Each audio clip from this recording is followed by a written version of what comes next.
Et je me suis promis que quand il y aurait autre chose, plus jamais je croirais ce qu'ils disent et que j'irai chercher moi, enfin plus jamais je croirais ce qui s'est dit aux infos, mais que j'irai chercher moi mes propres informations.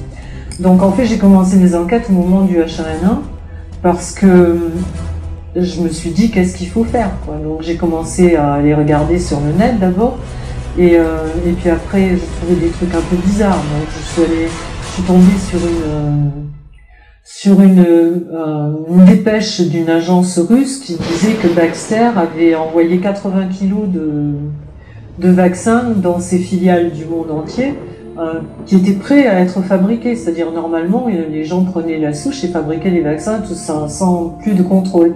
Et en fait, il y a un mec en Ukraine qui, lui, a dit, tiens, je vais quand même les tester sur mes hamsters, et tous ces hamsters sont morts. C'est-à-dire que si ce mec avait pas fait ça, on risquait tous d'avoir des graves problèmes parce que les vaccins n'étaient pas du tout,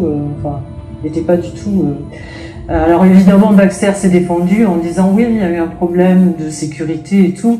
Quand on enquête un peu, on se rend compte que c'est absolument impossible. Les labos où ils font ça sont des labos où il y a 3 systèmes de sécurité, ça peut pas arriver, quoi. Et en même temps, je me suis rendu compte que le gouvernement américain avait fait passer une loi pour voter l'impunité des labos en cas d'effet secondaire, par exemple. Donc, ça donne vachement confiance. C'est comme vous signez une décharge en arrivant chez votre garagiste, et pour dire que si jamais votre voiture vous tue en sortant, c'est lui il est pas concerné, quoi. Enfin tout était comme ça, c'était assez bizarre. Donc du coup je me suis mise à enquêter sur tous les vaccins, mais je trouvais des trucs tellement terribles que j'allais demander à des experts que je trouvais qui avaient l'air d'être intègres ce qui se passait, quoi. Est-ce que je comprends bien, etc. Et ils m'ont dit, oh, bah, c'est bien pire que ce que tu crois. Je dis, ah bon? Et donc, j'ai enquêté sur l'hépatite B, par exemple. Je me suis rendu compte que l'hépatite B, il y avait 80 000 enfants sur des fauteuils roulants en France avec des scléroses en plaques, dont on nous parlait pas. Et c'était des enfants qui avaient été vaccinés contre l'hépatite B. Donc, j'ai demandé bêtement, mais pourquoi ils continuent les campagnes sur l'hépatite B s'il y a déjà 80 000 enfants sur des fauteuils roulants? Et là, je me suis entendu répondre, oui, mais des enfants qui sont sur un fauteuil roulant depuis tout petit pour lesquels qu'on va devoir indemniser pour toute leur vie, ça coûterait trop cher, donc il faut pas qu'ils reconnaissent que que le vaccin induit cette maladie, sinon les labos auraient trop cher à payer. Donc on continue à plomber d'autres enfants pour pas reconnaître et pour pas avoir un manque à gagner. Donc j'ai trouvé ça ahurissant, quoi. Après je me suis occupée d'abord j'ai regardé dans le temps, est-ce que c'était pareil avant? Et je me suis rendu compte qu'en fait ça fait 60 ans qu'ils nous mènent en bateau pour... il y avait eu la grippe aviaire avant, où chaque fois qu'on voyait un oiseau se poser dans le jardin, on disait mon Dieu je vais mourir. En fait on n'a jamais vu la grippe aviaire non plus.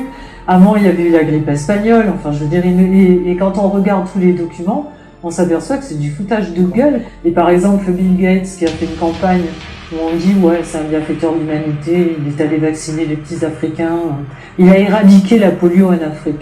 Certes, c'est vrai, la polio n'existe plus en Afrique, mais maintenant les enfants meurent d'un truc qui s'appelle la paralysie flasque aiguë. Et la paralysie flasque aiguë, c'est le virus vaccinal. C'est-à-dire que maintenant, ils meurent pas du virus sauvage, ils meurent du virus qui était contenu dans le vaccin. Donc voilà. Les vaccins contiennent aussi de l'aluminium qui migre directement au cerveau et qui rend les gens, ce qui induit Alzheimer, toutes les maladies neurodégénératives. Et il y a aussi du mercure, il y a des vaccins qui contiennent du mercure,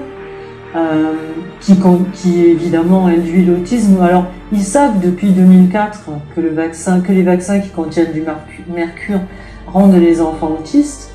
Ils le savent parce qu'il y a un très bon bouquin qui a été fait par Patrick Kennedy, qui est un des neveux de John Fitzgerald Kennedy, qui est avocat et qui a écrit un bouquin qui s'appelle Deadly Immunity, l'immunité mortelle.